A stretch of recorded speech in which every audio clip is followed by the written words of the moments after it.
저도 이제 권지훈 기자가 취재한 내용들을 지금 보니까 꽤 오랫동안 하면서 정광훈 기자하고도 친분도 쌓아왔더라고요. 정광훈 씨와 친분을 쌓은 건 아니고요. 네. 정광훈 씨가 2023년, 그러니까 제가 어떤 취재를 해도 정광훈 씨는 한 번도 저한테 반론을 제대로 한 적이 없었고, 그랬는데 되게 불편해하는 기자였는데, 2023년도에 제가 정광훈 씨가 굉장히 그 당시에 교회에서 좀 곤란해하는 질문을 하자, 그때 어떤 마음이었는지 저한테 되려 친한 척을 하면서 대담을 하자고 요구를 하고 굉장히 친한 척하면서 전화를 하고 친한 척하면서 저한테 스카우트제의까지 한 거예요. 아, 스카우트제의까지요? 네. 근데 이제는 또 달라졌죠. 그때 저는 최근에 법정에서만 만났는데 제가 일부러 찾아갔죠. 지금도 재판 받고 있거든요, 정광훈 씨가. 예. 그래서 찾아갔을 때 자매랑 얘기해서 내가 좋을 게 없더라고 이 말을 해요. 그러니까 이 사람이 항상 이런 식으로 사람을 포섭해 왔구나. 그거에 대한 자신감이 있구나. 김건희 씨가 딱 그렇잖아요. 그렇죠. 자신감이 있었구나라는 거를 제가 느낄 수 있었고 오히려 저는 이때다 하고 제가 정광훈 씨로부터 많은 죄 자백을 받았고 네.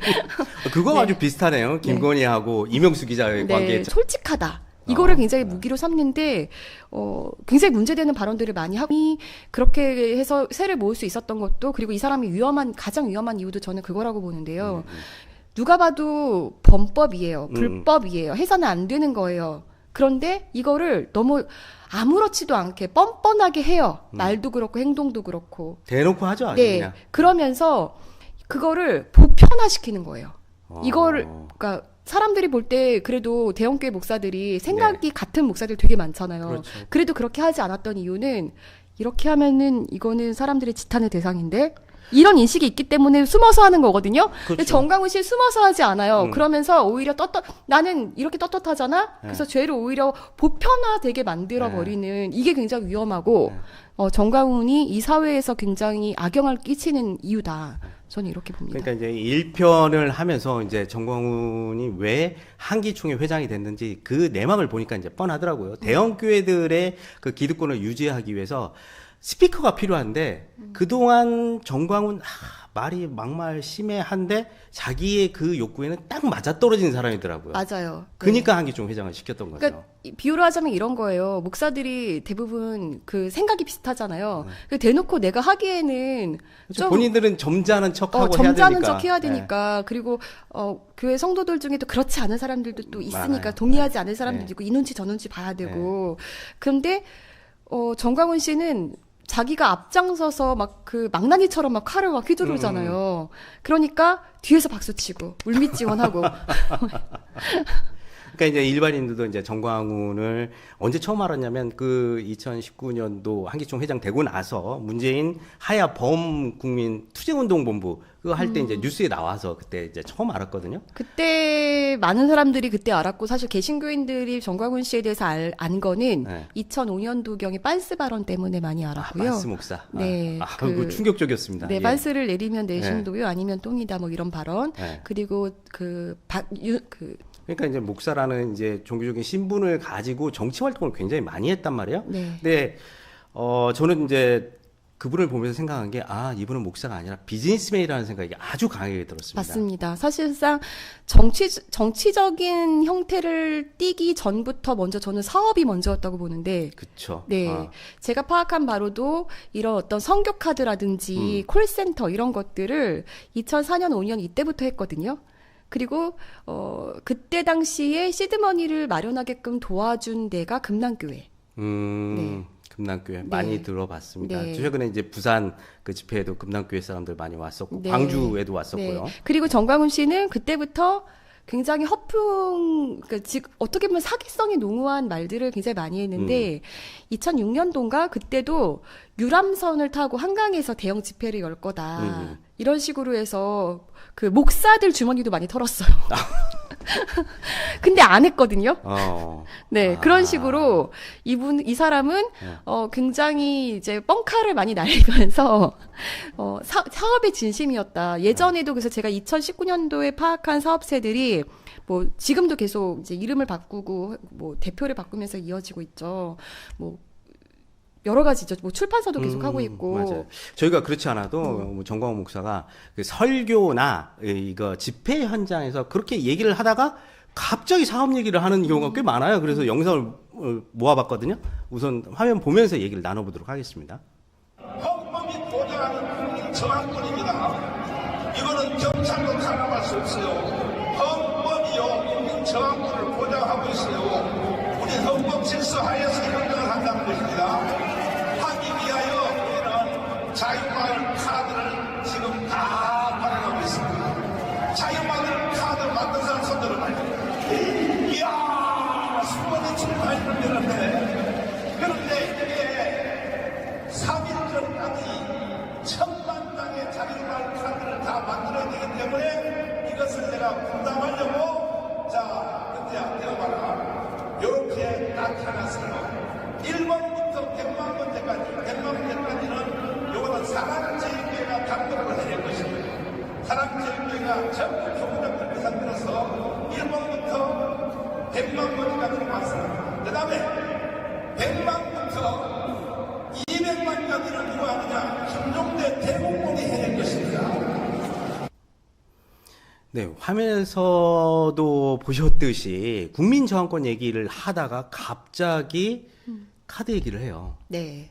이 카드는 자기가 하는 카드죠? 그렇죠. 예. 네.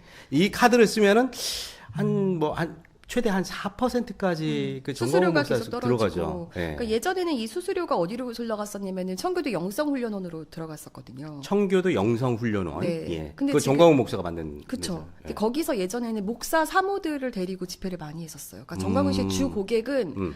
개척교회 목사 사모들. 아. 이었었어요. 네.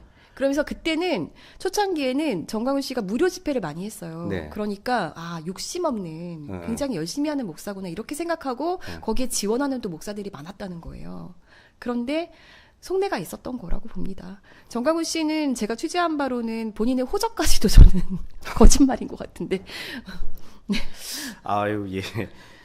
아니, 그런 분이 목사라는 게 참 부끄러운 내용인데, 지금 이제 권정 기자가 정광훈 목사에 대해서 굉장히 오랫동안 취재를 하면서, 13개의 사업체가 있다는 걸 찾아냈잖아요. 네네네. 최근에는 뭐 MBC라든가 이런 데에서 간간히 이제 뉴스 리포트를 나오는데, 가장 많이 취재했던 게 이제 권 기자이기 때문에 자세히 하나하나 좀 설명 좀 해주세요. 네, 그러니까 대부분이 2000년대 초중반부터 있던 업체들 이름 바꿔서 온 것도 있고 화면에 또 나오네요. 새롭게 네. 이제 만든 것들도 있는데 이 중에 이제 더 P&L 여기가 이제 그 알뜰폰 사업이거든요. 네. 원래 정광훈 씨는 휴대폰 사업 되게 오랫동안 했었고, 네. 네 그런데 여기를 이제 전한나 씨가 대표로 있다가 대표를 좀 바꾸긴 했어요. 하지만 실제로 뭐 정광훈 씨 딸이 임원으로 또 있고 전한나가 정광훈 딸이죠? 딸이죠. 예. 근데 문제는 뭐냐면 여기에서 그 약관을 보면요. 네. 저 맨 밑에 NJ 브릿지랑 NJ어스라는 데가 있잖아요. 예. 이쪽으로 제3자 동의를 해서 음. 정보가 이렇게 넘어가게 돼 있어요. 서로 공유를 하는군요. 그렇죠. 이쪽에 알뜰폰 들기 위해서 썼던 개인 정보들이요. 네. 예. 그 이런 식으로 넘어가게 돼 있고 광화문온 같은 경우도 약관을 보니까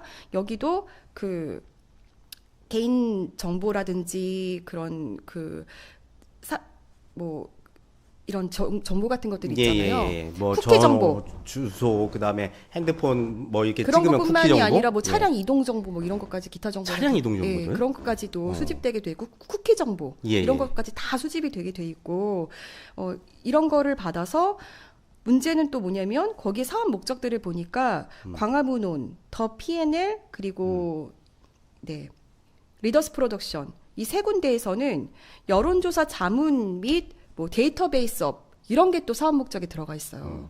이게 하나씩 짚어볼게요. 이제 화면에 보면 13개 업체 있는데 눈에 띄는 게 13개 업체 중에 하나, 둘, 셋, 넷, 다섯, 여섯 개인가요? 7개? 전한나가 대표로 있는 게 이사까지 전환나가 하면 임원으로 있는 게 8개. 8개. 네. 예, 그리고- 전한나는 직접 딸이고요. 네. 예. 그리고 9개 업체가 한 건물에 있고요.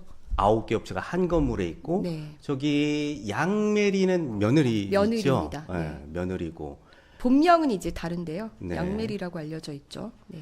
그리고 이제 나머지 뭐 조땡, 박땡은 뭐 이런 분들은 자기의 그 측근들일 가능성이 아주 높고요. 그 교회 뭐 목사들이나 네. 그 목사 사모, 그러니까 교회 그 한 사랑제일교회 내부에서도 네. 그 교회에 또 내에 카르텔이 있다라고 하거든요. 그 카르텔 멤버들. 아, 그래요? 네. 그러니까 정광훈 씨 교회는 모든 헌금이 정광훈 마음대로 쓰게 돼 있잖아요. 네. 교인들도 또 그거를 막 자랑스럽게 얘기하시는 분들도 있고. 네. 그런데 자금 관리를 하는 분이 계세요. 네. 모 전도사. 그분의 뭐 그 아들은 예전에 정광훈 씨 옆에서 통역하던 초창기에.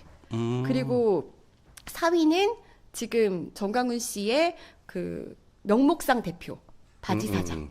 네. 그런 분이고, 그리고 돈 관리가 정말 그런 일부 몇몇에 의해서만 이루어지고 있고, 이런 데서 벌어들이는 수익이라든지 이런 것들이 어떻게 쓰이는지는 제대로 공유되지 않고, 공개되지도 않고, 문제는 여기서 이제 성교은행이라는 게 정광훈 씨가 2014년도에 만들었어요. 그때도 예. 이게 문제가 됐던 게 각 뭐 지점장 선발 교육 막 이런 거 한다고 하고, 그럼 이거 은행법에 위반되는 거거든요. 은행을 함부로 만들 수 없어요. 은행법에 위배되는 예. 거고, 사실 이게 유사수신 행위가 될 수 있기 때문에 여기서 실제로 자금이라든지 이런 게 오고 가고 막 이러면 문제가 될 수 있어요. 그래서 사실 그것도 못했거든요. 예. 근데 법인은 계속 가지고 있어요. 그리고 유일하게 정광훈 씨가 이 많은 업체들 중에서 네. 대부분이 이제 전한나 씨가 임원이고 자기 측근들이 임원이잖아요. 네. 근데 정광훈 씨가 유일하게 대표로 계속 처음부터 끝까지 있는 게 이 성교은행이에요. 선교은행 수상하죠. 거기가 가장 핵심이 되겠군요. 저는 그렇다고 봅니다. 그리고 이제 그게 제가 봐도 은행을 함부로 만들 수 없는데 만들었다는 건 이건 정치권의 비호가 있지 않으면 그래서 제가 힘들거든요. 그때 금감원에도 이제 연락을 해보고 했는데 네. 이게 그래도 뭐 주식회사니까요, 괜찮다. 네. 이런 식의 어떤 답을 들었어요. 아니 그렇게 가면 이게 자세히 알아봐야 되는데 그러니까 답을 그렇게 그냥 네. 대충 얼버무린단 네네. 말이에요? 사실 우리가 학교라는 이름도 제대로 쓸 수가 없잖아요. 그렇죠. 그래서 정광훈 씨가 청교도 신학교라고 못하고 청교도 신학원이라고 할 수밖에 없는 이유도 그런 데 있는 거거든요. 네. 그러니까 은행 이름도 함부로 쓸 수가 없어요. 근데 정광훈 씨는 실제로 은행처럼 만들어서 자기가 여기서 유사수신 행위처럼 하려고 했던 거죠. 왜냐면 지점장 선발 교육도 하고 막 그랬으니까. 그런데 네. 이게 무산됐는데도 여기는 살아있고 주식회사니까 괜찮다. 이게 좀 이해는 안 가죠. 근데 어쨌든 많은, 네, 좀 정광훈 씨는 정광훈 씨에게는 여기저기서 참 관대하다. 네. 그 13개면은 뭐 아까도 뭐 은행, 알뜰폰, 그다음에 이제 그 출판업 뭐 또 뭐랄까 이렇게 그 홈쇼핑 네. 굉장히 여러 가지 많이 있습니다. 그러니까 여기서 이것저것 많이 해요. 그래서 청년들 특히 뭐 2023년부터는 청년 사업단 만들어서 예. 주요 고객은 이제 어르신들이잖아요. 근데 네. 청년들한테 내가 일자리를 준다. 그래서 청년들 막 키우고 청년들이 거기서 뭐 다단계 사업 하게 하고, 그러니까 뭐 폰파리 같은 거가 되겠죠. 알뜰폰 사업 하게 하고 뭐 티셔츠 팔게 하고, 네. 그런 일들을 계속 하면서 자기 새도 키우고 자기는 뭐 돈도 벌고. 정광훈 완전 그룹인데요, 그룹. 이게 다 그렇죠. 계열사들이잖아요, 13개가 네, 거의. 실제로 제가 그 네. 건물에 최근에 갔을 때 거기에 한 관계자가 나와서 본인들의 그룹이라는 식으로도 얘기하고 여기 건물에 왜 들어왔냐. 네. 야, 건물은 그냥 공용 건물인데 들어가면 안 되냐 그랬더니 본인들의 그룹 같은 건물인데. 야, 돈을 엄청 벌었겠군요. 그러니까 이제 집회에 나갔을 때 사람들 많이 있었을 때 이렇게 카드 들어라. 뭐 카드 들어라. 그리고 알뜰폰 써라. 저도 이제 광화문 가봤거든요. 이제 거기 보니까 알뜰폰 그 가입하라고 거기 얘기를 하시더라고요. 그렇죠. 그래서 그 6가지 가입하면 본인이 뭐 이제 100만 원씩 국민연금을 준다. 근데 이거는 굉장히 사기성이 농후한 거잖아요. 거기 되게 웃겼어요. 그 뭐 이게 자유일보를 봐야 되고 네. 그다음에 그 자기가 하는 정광호 TV 그 구독 좋아요 눌러야 되고 그다음에 다 자기 소속돼 있는 그 아까 그룹의 모든 것을 관여를 하면 한 달에 100만 원씩 준다. 주겠습니까? 당연하죠. 이 사기인데 이것만 봐도 사기인데. 그러니까요. 네. 네, 사기성이 너무 농후하고 사실 여기 13개 업체 그 같은 건물이 9개가 들어 있다고 했잖아요. 예. 제가 그 중에서 이제 여행사는 사실 좀 제외를 했는데 네. 거기는 조금 뭐 정광훈 씨 뭐 가족이 하거나 이런 건 아닌데 예. 거기도 사실상 같은 그 뭐 자기들 나름대로의 카르텔의 패밀리다고 보여지는 여행사도 또 있고요. 네. 그 화면 한번 다시 한번 띄워 주실래요? 이 내용을 좀 정확히 한번 보면 음향, 조명, 무대 장치, 퓨리턴 뭐 그 무슨 뜻인지는 알 것 같습니다. 일단 그 청교도라는 뜻이에요. 뜻이잖아요. 정광훈 씨가 네. 자기가 뭐 청렴하다 이걸 굉장히 내세우거든요. 네. 그래서 정광훈 씨가 뭐 자기는 집 한 채 없고 막 이렇게 얘기해가지고 제가 몇 년 전에 16억 그때 당시 시가 16억짜리 되는 굉장히 그 좋은 집 그 부인이랑 공동명의를 갖고 있는 거 제가 찾아드렸잖아요. 입고 계신 것 같아요. 16억짜리요? 입고 계셔가지고 제가 찾아드렸어요. 네. 뭐라고 답하시던가요? 그때 감방에 있어가지고. 아, 16억짜리 집. 그 보니까 음양기계 조명 무대장치 지금 왜 더 했는지 올랐겠죠? 알겠어요. 네. 네. 그렇죠. 날마다 그거 집회할 때 필요하니까 자기네들 뭐 하청 줘서 이제 버는 거겠죠. 그리고 이제 콜센터를 하면 콜센터가 지금 상당히 많이 그러니까 사업 목적이 대부분의 있어요. 사업 목적에 네. 콜센터가 많이 들어가 있고요. 네. 네. 여기서 중요한 거는 여론조사 자문 연구 및 데이터베이스 이게 들어간 업체가 3군데나 된다. 여론조사? 데이터베이스 업을 본인들이 왜 할까요? 개인정보를 취합해서 뭔가를 이용하려고, 선거에 이용하려고 하겠죠. 의심됩니다, 굉장히. 예. 네. 수사권이 없어서 더 못 들여다볼 뿐인데, 정광훈 씨에 대해서는 이런 점들까지도 수사가 들어가야 된다. 왜냐하면 이 사업 자체가 사기성이 굉장히 농후하잖아요. 여기 들어오는 그 소비자들은 본인이 소비자로서 권리를 행사하지 않을 가능성이 높거든요.